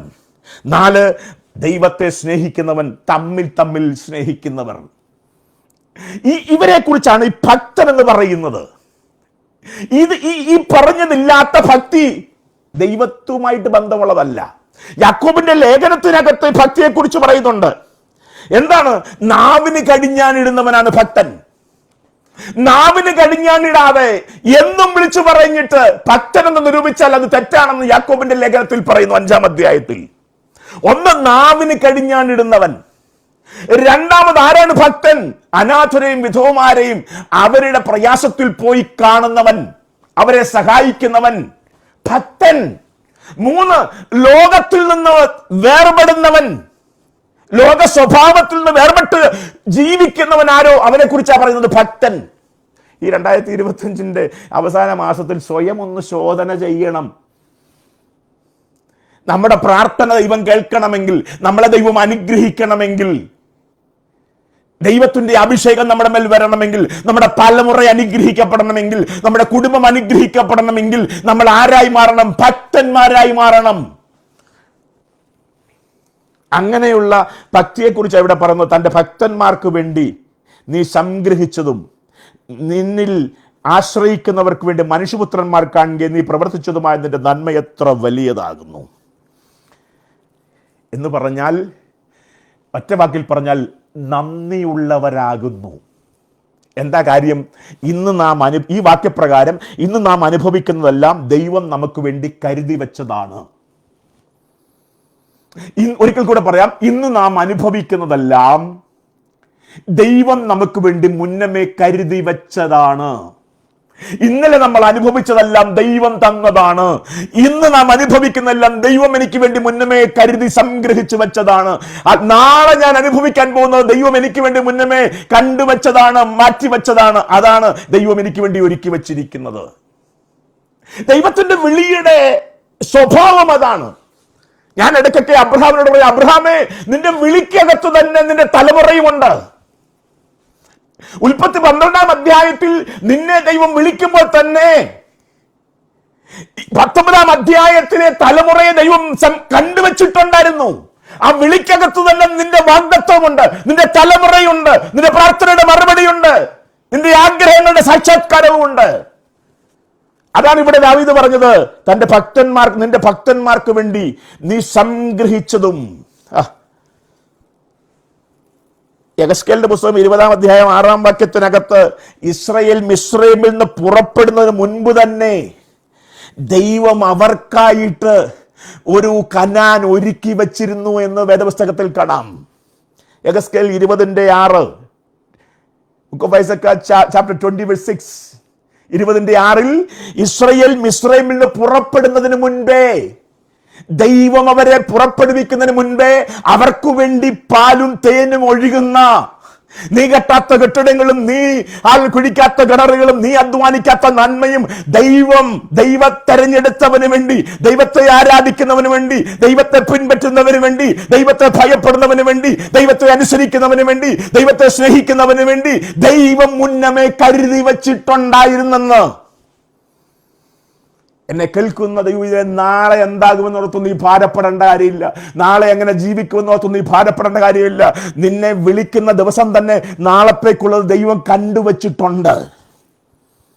അതുകൊണ്ടാണ് സങ്കീർത്തനത്തിനകത്ത് 16-ാം സങ്കീർത്തനത്തിന്റെ 5-ാം വാക്യത്തിൽ പറയുന്നത്, എന്റെ അവകാശത്തിന്റെയും പാനപാത്രത്തിന്റെയും പങ്ക് യഹോവയാകുന്നു, നീ എനിക്കുള്ള ഓഹരിയെ പരിപാലിക്കുന്നു. സങ്കീർത്തനക്കാരൻ പറയുക, എന്റെ അവകാശത്തിന്റെയും പാനപാത്രത്തിന്റെയും പങ്ക് യഹോവയാകുന്നു, നീ എനിക്കുള്ള ഓഹരിയെ പരിപാലിക്കുന്നു എന്ന് പറഞ്ഞാൽ, നിനക്ക് വേണ്ടി ദൈവം കണ്ടുവച്ചത് നിന്റെ കയ്യിൽ വരാതെ നഷ്ടപ്പെടാൻ ദൈവം അനുവദിക്കത്തില്ല. ദൈവമൈതലേ, നീ അനുഭവിക്കേണ്ട നന്മ ശത്രു കൊണ്ടുപോകാൻ നീ ദൈവത്തോടു കൂടെ നടക്കുന്നവനാണെങ്കിൽ, ദൈവത്തിന്റെ വിളികെട്ട് ദൈവത്തെ അനുസരിക്കുന്നവനാണെങ്കിൽ, ദൈവത്തെ ഭയപ്പെടുന്നവനാണെങ്കിൽ, ദൈവത്തെ സ്നേഹിക്കുന്നവനാണെങ്കിൽ, നിന്റെ നന്മ ശത്രു തട്ടിപ്പറിച്ചുകൊണ്ട് പോകാൻ ദൈവം അനുവദിക്കത്തില്ലെന്ന്. സംഖ്യാപുസ്തകം വായിച്ചാൽ അത് മനസ്സിലാകും. സംഖ്യാപുസ്തകത്തിനകത്ത് സംഖ്യ 11:31 വായിച്ചാൽ മതി. Numbers chapter 11:31. സംഖ്യാപുസ്തകം 11:31 ദൈവം വിടിവിച്ച് മരുഭൂമിയിൽ ആരാധിക്കാൻ വേണ്ടി ദൈവത്തോടു കൂടെ നടക്കുന്ന ദൈവജനം മുൻപോട്ട് ഇങ്ങനെ ആരാധിച്ച്, എന്ന് പറഞ്ഞാൽ ദൈവത്തിന് മഹത്വം കൊടുത്ത്, നീയാണ് എന്റെ ദൈവമെന്ന് പറഞ്ഞു നടക്കുന്ന, നീ തന്നതല്ലാതെ ഞങ്ങൾക്കൊന്നുമില്ലെന്ന് പറഞ്ഞു നടക്കുന്ന, എല്ലാറ്റിനും മഹത്വം ദൈവത്തിന് കൊടുക്കുന്ന ഇസ്രായേൽ മക്കളെ ദൈവം നടത്തിക്കൊണ്ട് പോകുമ്പോൾ ദൈവം അവർക്ക് വേണ്ടി ചിലത് ഒരുക്കി. അങ്ങ് ദൂരെ കടലിന്റെ അടിത്തട്ടിൽ ആഴത്തിൽ ആർക്കും പിടിച്ചെടുക്കാൻ കഴിയാത്ത തരത്തിൽ നടന്ന ഒരു ലിവ്യാഥാൻ എന്ന് പറയുന്ന മഹാമത്സ്യത്തെ ദൈവം അവിടെ വച്ചങ്ങ് തകർത്തു. ആർക്ക് വേണ്ടി? ആരാധിക്കുന്ന ദൈവജനത്തിനു വേണ്ടി. ആ ലിവ്യാഥാനൻ തലയെ തകർത്തു. ആ മാംസകഷ്ണങ്ങൾ ആ കടലിന് മുകളിലേക്ക്, വെള്ളത്തിന് മുകളിലേക്ക് പൊങ്ങി വന്നപ്പോൾ ദൈവം ഇറങ്ങിച്ചെന്ന് അതിന് ചിറക് വെച്ചു കൊടുത്തു. ജീവൻ കൊടുത്തപ്പോൾ അതെല്ലാം കാടപ്പക്ഷികളായി അവർ പറക്കാൻ തുടങ്ങി. പക്ഷികളായി മാറിയപ്പോൾ ഇഷ്ടമുള്ളിടത്തേക്ക് പറക്കാൻ തുടങ്ങി. പക്ഷേ ഇവരെ ആർക്ക് വേണ്ടിയാ ദൈവം സൃഷ്ടിച്ചെന്നറിയാമോ? ആരാധിക്കുന്ന ഇസ്രായേലിന് വേണ്ടിയാ, ദൈവത്തോടുകൂടി നടക്കുന്ന ഇസ്രായേലിന് വേണ്ടിയാ. അത് അവരുടെ കയ്യിൽ പെടാതെ നഷ്ടപ്പെട്ടു പോകാൻ ദൈവം അനുവദിച്ചില്ല. ദൈവം അടുത്ത വാക്ക് പറഞ്ഞ് അവരുടെ കിഴക്കൻ കാറ്റടിപ്പിച്ചു. കടലിൽ അവനൊരു കിഴക്കൻ കാറ്റ് അവൻ ഊതി, ഒരു കിഴക്കൻ കാറ്റടിപ്പിച്ചു. വല്ലയിടത്തോട്ടും പറന്നുപോയ പക്ഷികളെ കാറ്റ് കൊണ്ടുവന്ന് എവിടെ കൊണ്ടുവന്നറിയാമോ? ഇസ്രായേൽ മക്കളുടെ പാളയത്തിന് മുമ്പിൽ നിർത്തിയെന്ന് വചനം പറയുന്നെങ്കിൽ, ദൈവം നിനക്ക് വേണ്ടി കണ്ടുവച്ച നന്മ, ദൈവം നിനക്ക് വേണ്ടി സൃഷ്ടിച്ച നന്മ, ദൈവം നിനക്ക് വേണ്ടി ഉളവാക്കിയ നന്മ നഷ്ടപ്പെടാൻ ദൈവം അനുവദിക്കത്തില്ല. കാരണം നീ ദൈവത്തിന്റെ പൈതലാണ്. എന്നെ കേൾക്കുന്ന മാതാവേ, പിതാവേ, സഹോദരി, സഹോദര, കുഞ്ഞേ, ഹല്ലേലൂയ, നീ ദൈവത്തെ പിൻപറ്റുന്നവനാണെങ്കിൽ, വാസ്തവമായി ദൈവത്തെ ഭയപ്പെടുന്നവനാണെങ്കിൽ, ദൈവത്തെ സ്നേഹിക്കുന്നവനാണെങ്കിൽ, ദൈവത്തെ അനുസരിക്കുന്നവനാണെങ്കിൽ, ദൈവത്തെ അനുഗമിക്കുന്നവനാണെങ്കിൽ, നിനക്ക് വേണ്ടി തമ്പുരാൻ ചിലത് കണ്ടുവച്ചിട്ടുണ്ട്. നാളെ കുറിച്ച് ഓർത്ത് നീ ഭാരപ്പെടണ്ട. നിന്റെ തലമുറയെ കുറിച്ച് ഓർത്ത് നീ ഭാരപ്പെടണ്ട. നിന്റെ തലമുറയ്ക്ക് വേണ്ടി എന്റെ ദൈവം ചിലത് കരുതി വെച്ചിട്ടുണ്ട്. അത് നഷ്ടപ്പെടാൻ ദൈവം അനുവദിക്കത്തില്ല. സമയമാകുമ്പോൾ പരിശുദ്ധാത്മാവ് നിന്റെ പാളയത്തിനകത്ത് അത് കൊണ്ടുവന്ന് എത്തിച്ച് നിന്റെ കയ്യിൽ തരുമെന്ന് പരിശുദ്ധാത്മാവ് ദൂത് കൈമാറുകയാണ്. എത്ര പേരത് വിശ്വസിക്കുന്നുണ്ട്? ഞാൻ എൻ്റെ തലമുറയെ കുറിച്ച് ഓർത്ത് ഭാരപ്പെടാറില്ല. അവരെ കുറിച്ച് അവരുടെ ആത്മീയ കാഴ്ചപ്പാടിന് വേണ്ടി ഞാൻ പ്രാർത്ഥിക്കാറുണ്ട്. എന്നാൽ അവർക്ക് വേണ്ടി ഒരു കാര്യം എനിക്കറിയാം, അവർക്ക് വേണ്ടി എൻ്റെ ദൈവം കരുതി വച്ചിട്ടുണ്ട്. അത് പത്രോസിന് അറിയാവുന്നതുകൊണ്ട് പത്രോസ് പറഞ്ഞത്, തക്ക സമയത്ത് അവൻ നിന്നെ ഉയർത്തേണ്ടതിന് അവന്റെ ബലമുള്ള കരവിധാനത്തിൽ നീ താണു കൊടുക്ക. നീ അവന്റെ കൈക്കീഴിലാണ് ഇരിക്കുന്നതെങ്കിൽ സമയമാകുമ്പോൾ നിനക്ക് വേണ്ടി കരുതി വെച്ചത് അവന്റെ കരത്താൽ നിന്റെ കരത്തിലേക്ക് അവൻ കൊണ്ടുവന്നു തരും. നിന്റെ തലമുറയ്ക്ക് വേണ്ടി എന്റെ ദൈവം കണ്ടുവച്ചിട്ടുണ്ട് ചിലതിനെ. ഭാരപ്പെടണ്ട. അവൻ കടലിൽ കാറ്റടിപ്പിച്ച് കാടപ്പക്ഷിയെ പാളയത്തിൽ എത്തിച്ചെന്ന് വചനം പറയുന്നെങ്കിൽ, ആളുകൾ പ്രതീക്ഷിക്കാത്ത ഇടത്തുനിന്ന് ചില നന്മകൾ നിന്റെ ഭവനത്തിൽ എത്തിച്ച് നിന്നെ നടത്താൻ ദൈവത്തിന് പദ്ധതിയുണ്ടെന്ന് പരിശുദ്ധാത്മാവ് ദൂത് കൈമാറുകയാ. എത്ര പേര് 2025 ഡിസംബർ മാസത്തിൽ ഈ ദൂത് ഏറ്റെടുക്കും? നിനക്ക് വേണ്ടി, നിന്റെ കുടുംബത്തിന്, നിന്റെ തലമുറയ്ക്ക് വേണ്ടി ദൈവം പ്രതീക്ഷിക്കാത്ത ഇടത്തുനിന്ന്, നീ പോലും കാണാത്ത ഇടത്തുനിന്ന്, നീ പ്രതീക്ഷിക്കാത്ത ഇടത്തുനിന്ന് നിനക്ക് വേണ്ടിയുള്ള നന്മ അവൻ തന്നെ കൊണ്ടുവന്ന് നിന്റെ പാളയത്തിൽ നീ പാർക്കുന്ന, ആരാധിക്കുന്ന കൂടാരത്തിൽ എത്തിച്ച് നിന്റെ കയ്യിൽ തരുമെന്ന് ദൈവത്തിന്റെ പരിശുദ്ധാത്മാവ് ദൂത് കൈമാറുകയാ. വിശ്വാസമുണ്ടെങ്കിൽ ഏറ്റെടുത്തോ, ദൈവത്തിന് മഹത്വം കൊടുത്തോ. ഇവിടെ സങ്കീർത്തനക്കാരൻ പറയുക, എൻ്റെ അവകാശത്തിൻ്റെയും പാനപാത്രത്തിൻ്റെയും പങ്ക് യഹോവയാകുന്നു. ഇതാ ദാവീദ് പറഞ്ഞത്, നീ എൻ്റെ കർത്താവാകുന്നു, നീ ഒഴികെ എനിക്കൊരു നന്മയില്ല. യഹോവേ, നീ എൻ്റെ കർത്താവാകുന്നു, നീ ഒഴികെ എനിക്കൊരു നന്മയുമില്ല. ഇവിടെ അതാ പറഞ്ഞത്, എൻ്റെ അവകാശത്തിൻ്റെയും പാനപാത്രത്തിൻ്റെയും പങ്ക് യഹോവയാകുന്നു. അവൻ എൻ്റെ ഓഹരിയെ പരിപാലിക്കും, നിന്റെ നന്മയെ അവൻ സംരക്ഷിക്കും, നിനക്ക് വേണ്ടി ഒരുക്കി വെച്ചത് നഷ്ടപ്പെടാതെ അവൻ സൂക്ഷിക്കുമെന്നാ പറഞ്ഞത്. എന്റെ അവകാശത്തിന്റെയും പാനപാത്രത്തിന്റെയും പങ്ക് യഹോവയാകുന്നു. അവൻ എൻ്റെ ഓഹരിയെ പരിപാലിക്കും. ആരുടെ ഓഹരിയെ? ദൈവം പരിപാലിക്കുന്നത്. ആദ്യത്തെ വാക്ക് എൻ്റെ അവകാശത്തിന്റെയും പാനപാത്രത്തിന്റെയും പങ്ക് യഹോവയാണെന്ന് പറയുന്നവന് വേണ്ടി. എൻ്റെ നന്മ എൻ്റെ കർത്താവാണ്, അവൻ തന്നതാണെല്ലാം, അവനല്ലാതെ എനിക്കൊന്നുമില്ല, അവനാണ് എൻ്റെ എല്ലാം എന്ന് പറയുന്നത് ആരോ അവർക്ക് വേണ്ടി ദൈവം കരുതി വെച്ചിട്ടുണ്ട്. ആ കരുതലിനെ നഷ്ടപ്പെടുത്താൻ ദൈവം അനുവദിക്കത്തില്ലെന്നാണ് ഇവിടെ പറഞ്ഞത്. എന്താ നിന്റെ അവകാശം? നിന്റെ ബലവും, നിന്റെ ആരോഗ്യവും, നിന്റെ സൗഖ്യവും, നിന്റെ ആയുസ്സും, നിന്റെ ഇതെല്ലാം ദൈവം തരുന്നതാ കുഞ്ഞേ. നീ ഇന്ന് അനുഭവിക്കുന്ന എല്ലാം ദൈവം തരുന്നതാ. നിന്നെ വിളിച്ചപ്പോൾ തന്നെ, ഇസ്രായേലിനെ വിളിച്ചപ്പോൾ തന്നെ പാലും തേനും ഒഴുകുന്ന ഒരു കനാൻ ദേശം ദൈവം അവർക്ക് വേണ്ടി കരുതി വെച്ചിട്ടുണ്ടായിരുന്നെങ്കിൽ, ഇന്ന് പകൽക്കാലം എനിക്ക് വേണ്ടി എൻ്റെ ദൈവം ആരുടെയും ചെവിയിൽ ഹൃദയത്തിൽ തോന്നാത്തത്, ആരുടെയും കണ്ണ് കാണാത്തത് എൻ്റെ ദൈവം എനിക്കായി കരുതി വെച്ചിട്ടുണ്ട്. അതേതാണെന്നറിയാം? അത് ഇവിടെയുള്ളതൊന്നുമല്ല. ഇവിടെയുള്ളതെല്ലാം മനുഷ്യർ കണ്ടിട്ടുള്ളതാ, ഇവിടെയുള്ളതെല്ലാം മനുഷ്യർ കേട്ടിട്ടുള്ളതാ. എന്നാൽ അവർ കാണാത്തത്, അവർ കേൾക്കാത്തത് ഒന്ന് ദൈവം എനിക്ക് വേണ്ടി നിത്യതയിൽ കരുതി വെച്ചിട്ടുണ്ട്. അതാണ് പറഞ്ഞത്, ഞാൻ ഇരിക്കുന്ന ഇടത്ത് നിന്നെയും ഇരുത്തേണ്ടതിന് ഞാൻ വന്ന് നിന്നെ ചേർത്ത് കൊള്ളും. ആ യാത്രയിൽ, പാലും തേനും ഒഴുകുന്ന കനാൻ നാട്ടിലേക്ക് ഇസ്രായേൽ മക്കളെ കൊണ്ടുപോകുന്ന യാത്രയിൽ നീ ഒരു ആരാധനക്കാരനായി അനുഗമിക്കുന്നവനായി മാറിയാൽ, ഹല്ലേലൂയ, പാലും തേനും ഒഴുകുന്ന കനാൻ നാട് മാത്രമല്ല, ആ പോകുന്ന യാത്രയിൽ മന്നയും കാടപ്പക്ഷിയും പാറയിൽ നിന്നുള്ള വെള്ളവും, ഹല്ലേലൂയ, നിനക്ക് വേണ്ടുന്ന നന്മകളെല്ലാം സമയാസമയങ്ങളിൽ ദൈവം അവർക്ക് കൊടുത്തതുപോലെ, അവരെ തൃപ്തരാക്കിയതുപോലെ ഈ നിത്യതയിലേക്കുള്ള നമ്മുടെ യാത്രയിൽ, നമ്മുടെ ജീവിതത്തിന്റെ സന്ധാരണത്തിന് ആവശ്യമായിരിക്കുന്ന എന്തൊക്കെയാണോ അതെല്ലാം എൻ്റെ ദൈവം നിനക്ക് വേണ്ടി കണ്ടുവച്ചിട്ടുണ്ട്. സമയാസമയങ്ങൾ അത് പൊഴിഞ്ഞു നിന്റെ ഭവനത്തിൽ വീഴും. യേശുവിന്റെ നാമത്തിൽ അങ്ങനെ സംഭവിക്കട്ടെ. അപ്പൊ ശ്രദ്ധിക്കണം ദൈവമക്കൾ, ദൈവം നിനക്ക് വേണ്ടി കരുതി വെച്ചിട്ടുണ്ട്. അതാണ് ഇവിടെ സംഗ്രഹിച്ചു വെച്ചിട്ടുണ്ട്. മനുഷ്യന്റെ കയ്യിൽ നിനക്ക് വേണ്ടി ഒരു വഴിയും ഇല്ലെങ്കിലും നിനക്ക് വേണ്ടി, നിന്റെ തലമുറയ്ക്ക് വേണ്ടിയുള്ള വഴി ദൈവത്തിന്റെ കയ്യിലുണ്ട്. ചെങ്കടലിന് മുമ്പിൽ വന്ന് നിൽക്കുന്ന ഇസ്രായേൽ മക്കൾക്ക് അവിടെയുള്ള അച്ചായന്മാരാരും വഴി പറഞ്ഞു കൊടുത്തില്ല. അവരെല്ലാം പറഞ്ഞത് വഴി തീർന്നെന്നാ. മോശയ്ക്ക് പോലും തോന്നിപ്പോയി വഴി പോയെന്ന്. അതാണ് അവരും കരഞ്ഞത്. എന്നെ കേൾക്കുന്ന ദൈവം, ഇതല്ലേ നിന്നെ മുൻപോട്ട് നടത്താനുള്ള വഴി ഇവിടുത്തെ ആരുടെയും ഹൃദയത്തിൽ തോന്നിയിട്ടില്ലെങ്കിലും ഭാരപ്പെടേണ്ട, ദൈവത്തിന്റെ കരത്തിൽ നിനക്ക് വേണ്ടി ഒരു വഴിയുണ്ട്. ചെങ്കടലിൽ മുൻപിൽ നിൽക്കുന്ന ഇസ്രായേൽ മക്കളെ, ഇന്ന് പകൽക്കാലം പരിശുദ്ധാത്മാവ് ദൂത് പറയുക, നിന്റെ കണ്ണുകൊണ്ട് ഇപ്പോൾ വഴി അടഞ്ഞതാ കാണുന്നത്, വഴി ഇല്ലായ്മയാ കാണുന്നത്. ഭാരപ്പെടേണ്ട കാര്യമില്ല. പുറകോട്ട് നോക്കിയാൽ ആരും നിനക്ക് വഴി പറഞ്ഞു തരാൻ ഇല്ലെങ്കിലും ഭാരപ്പെടേണ്ട കാര്യമില്ല. നിന്നെ മുൻപോട്ട് നടത്താനുള്ള വഴി എൻ്റെ ദൈവത്താൽ നടത്തപ്പെടുന്ന നിനക്ക് വേണ്ടി ദൈവം ഒരുക്കി വെച്ചിട്ടുണ്ട്. എത്ര പേര് ദൂത് കൈമാറുന്നു വിശ്വസിക്കുന്നുണ്ട്? നാളെ എന്തായാലും നീ ഭാരപ്പെടാതെ, ഒരു ഐഡിയ പറഞ്ഞു തരാൻ ആരുമില്ല, നീ ഭാരപ്പെടാതെ, എൻ്റെ തമ്പുരാന്റെ കയ്യിൽ നിന്നെ മുൻപോട്ട് നടത്താനുള്ളൊരു വഴിയുണ്ടെന്ന്. അത് ഈ വഴി ഇല്ലാത്തയിടത്ത് തന്നെ ദൈവം ഒരു വഴി ഒരുക്കിയിട്ടുണ്ടെന്ന്. ഇത് എത്ര പേര് ഇത് റിസീവ് ചെയ്ത് ഇത് വാങ്ങിക്കുന്ന എത്ര പേരുണ്ട്? നീ പറ, എൻ്റെ തമ്പുരാന്റെ കയ്യിൽ എൻ്റെ തലമുറയ്ക്ക് വേണ്ടിയുള്ളൊരു വഴിയുണ്ട്. ഇന്ന് അടഞ്ഞ വഴിയാണ് ഞാൻ കാണുന്നതെങ്കിലും അത് തുറക്കാനുള്ള ഐഡിയ ആരുടെയും മുൻപിൽ ഇല്ലെങ്കിലും എൻ്റെ തമ്പുരാന്റെ കയ്യിലുണ്ട്. എൻ്റെ തമ്പുരാന്റെ കയ്യിൽ എൻ്റെ തലമുറയെ മുൻപോട്ട് കൊണ്ടുപോകാനുള്ള വഴിയുണ്ട്. അവൻ സമയമാകുമ്പോൾ ആ വഴി തുറന്നു തരുമെന്ന് വിശ്വസിക്കുന്നവർ ദൈവത്തിന് സ്തോത്രം ചെയ്താട്ടെ. അത് നാളെ അല്ല ദൈവം. ഇതിലേ യോഹന്നാന്റെ സുവിശേഷം ഞാൻ പറഞ്ഞു നിർത്താം. യോഹന്നാന്റെ സുവിശേഷം 11-ാം അധ്യായത്തിനകത്ത് ലാസർ മരിച്ചു, നാറ്റം വെച്ച് 4-ാം ദിവസമായി. കല്ലറയിൽ കിടക്കുന്ന ലാസർ തീർന്നെന്ന് എല്ലാവരും പറഞ്ഞു, ഇനി രക്ഷയില്ലെന്ന് എല്ലാവരും പറഞ്ഞു. മാർത്ത പോലും പറഞ്ഞു നാറ്റം വെച്ചു, 4 ദിവസമായി, രക്ഷയില്ല ഇനിയും. പക്ഷെ യേശു കർത്താവ് വന്നപ്പോ ഓടി വന്ന് മാർത്ത പറയുന്ന ഒരു രംഗമുണ്ട്. ഓടി വന്ന് മാർത്ത പറയുക, നീ ഇവിടെ ഉണ്ടായിരുന്നെങ്കിൽ എൻ്റെ സഹോദരൻ മരിക്കുകയില്ലായിരുന്നു എന്ന് പറഞ്ഞാൽ, ഇന്നലെ നീ ഉണ്ടായിരുന്നെങ്കിൽ സംഗതി വിടുതലായിരുന്നു. 3 ദിവസം മുമ്പ് അവൻ രോഗിയായി കിടന്നപ്പോൾ നീ വന്നായിരുന്നെങ്കിൽ വിടുതലായിരുന്നു, ഞങ്ങൾക്കതറിയാം. നീ ഇന്നലെ ഞങ്ങളെ നടത്തിയ ദൈവമാണ്, ഞങ്ങൾക്കറിയാം. അപ്പൊ യേശു കർത്താവ് പറഞ്ഞു അവൻ ഉയർക്കാൻ പോവാ. അപ്പൊ അവൾ പറഞ്ഞു, അവൾ കേട്ട വചനപ്രകാരം അവൾ പറഞ്ഞു, ഇല്ല ശരിയാ നീ പറഞ്ഞത്, പുനരുത്ഥാനത്തിൽ നാളെ അവൻ ഉയർക്കും, അത് ഞങ്ങൾക്കറിയാം.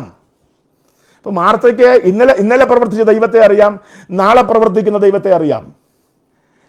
അത് കഴിഞ്ഞപ്പോൾ യേശു കർത്താവ് പറഞ്ഞൊരു കാര്യമുണ്ട്, ഇന്ന് പ്രവർത്തിക്കുന്ന ദൈവത്തെ നിനക്കറിയണ്ടായി, അവനെ വെച്ചയിടത്തേക്ക് എന്നെ കൊണ്ടുപോകും.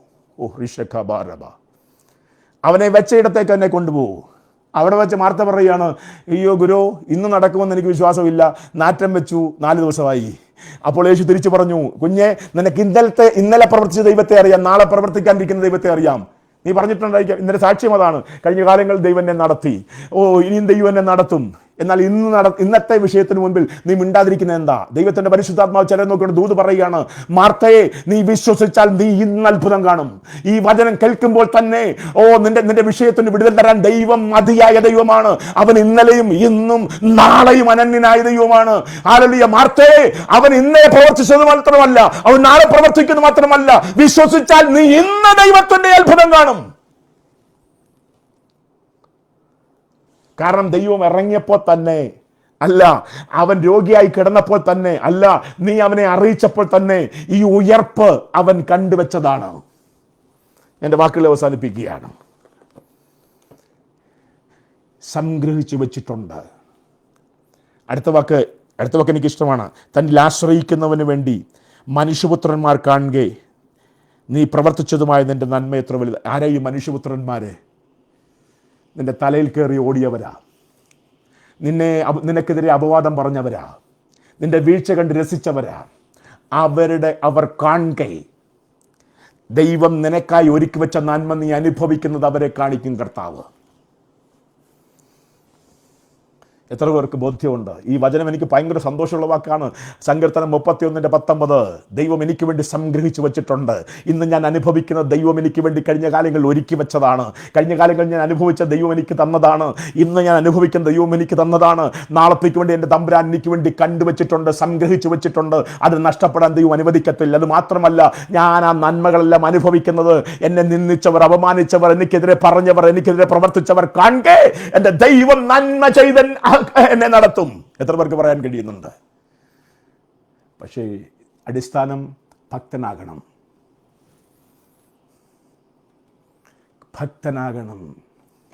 നമ്മളെ ഓർത്ത് ക്രൂശിൽ കിടന്ന കർത്താവ് ദുഃഖിക്കാൻ ഇടവരരുത്. ഇന്ന് നമ്മുടെ സമൂഹത്തെ ഓർത്ത് ക്രൂശിൽ കിടന്ന കർത്താവ് ദുഃഖിക്കുകയാണ്. കാരണം അകത്ത് അടി നടത്തി, പുറത്ത് അടിയായി മാറി. അകത്ത് അപമാനിച്ചു, പുറത്ത് അപമാനിച്ചു, തീർന്നു. ഇല്ല, നമ്മൾ അവരെ പോലെ ആകരുത്. യേശു കർത്താവ് പറഞ്ഞ് തിരിഞ്ഞു പറയുകയാണ്, നിങ്ങൾ ഈ കപടഭക്തിക്കാരെ പോലെ ആകരുത്, നിങ്ങൾ ഈ സർപ്പസന്തതികളെ പോലെ ആകരുത്, നിങ്ങൾ ഈ പാമ്പുകളെ പോലെ ആകരുത്, നിങ്ങൾ ഈ വെള്ളതച്ച ശവക്കല്ലറകളെ പോലെ ആകരുത്. അവർ പുറത്ത് നല്ല രസമാണ് കാണാൻ, പക്ഷേ അകത്ത് അസ്ഥിയാണ്, അകത്ത് ഭയങ്കര സ്മെല്ലാണ്. അയ്യോ, ഇതെല്ലാം കാണുമ്പോൾ അതല്ലേ നാണക്കേട്. ആളുകൾ വിരൽ ചൂണ്ടുവല്ലേ, നാണക്കേടല്ലേ? നിങ്ങൾ അവരെ പോലെ ആകരുത്. തൻ്റെ ഭക്തന്മാരാക്ക് വേണ്ടി ദൈവം ചിലത് സംഗ്രഹിച്ചു വെച്ചിട്ടുണ്ട്. എല്ലാ കണ്ണുകളും അടച്ചാട്ടെ. വേദന കൊണ്ടാണ്, ദൈവാത്മാവ് കുറച്ച് ദിവസമായിട്ട് എന്നെ വേദനിപ്പിക്കുകയാണ്. അഭിഷേകം നഷ്ടപ്പെട്ട ഗോലിയാത്തിന്റെ കുന്തമേറ് വന്ന് വെളിപ്പെട്ടുകൊണ്ടിരിക്കുകയാണ്. ദാവീദ് പറയുകയാണ്, ഞാൻ കഷ്ടത്തിലായിരിക്കുകയാണ്, കൃപയുണ്ടാകണമേ എന്നോട്. ദൈവം ഇതിലെ വേർപെട്ടവരാകണം, വിശുദ്ധന്മാരാകണം, ഭക്തന്മാരാകണം. കണ്ണുകളെ അടയ്ക്കാം. നിനക്ക് വേണ്ടി തമ്പുരാൻ ചിലത് കരുതി വെച്ചിട്ടുണ്ട്. എൻ്റെ തമ്പുരാൻ നിനക്ക് വേണ്ടി, നിൻ്റെ തലമുറയ്ക്ക് വേണ്ടി ചിലത് നോക്കി വെച്ചിട്ടുണ്ട്. സമയമാകുമ്പോൾ അവനതെടുത്ത് നിൻ്റെ കയ്യിൽ, നിൻ്റെ കൂടാരത്തിലെത്തിക്കും.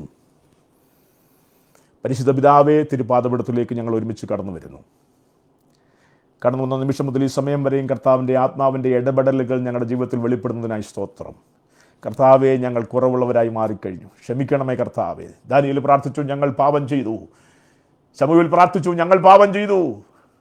കർത്താവേ, അടിയനും പ്രാർത്ഥിക്കുന്നു, ഞങ്ങൾ പാപം ചെയ്തു. ഞങ്ങൾ നിന്നോടുള്ള ഭയം നഷ്ടപ്പെടുത്തി, നിന്നോടുള്ള അനുസരണം നഷ്ടപ്പെടുത്തി, നിന്നോടുള്ള സ്നേഹം നഷ്ടപ്പെടുത്തി, നിന്നോടുള്ള ബഹുമാനം നഷ്ടപ്പെടുത്തി. നിന്നെ വേണ്ടി ഞങ്ങൾ ക്രൂശിച്ചു.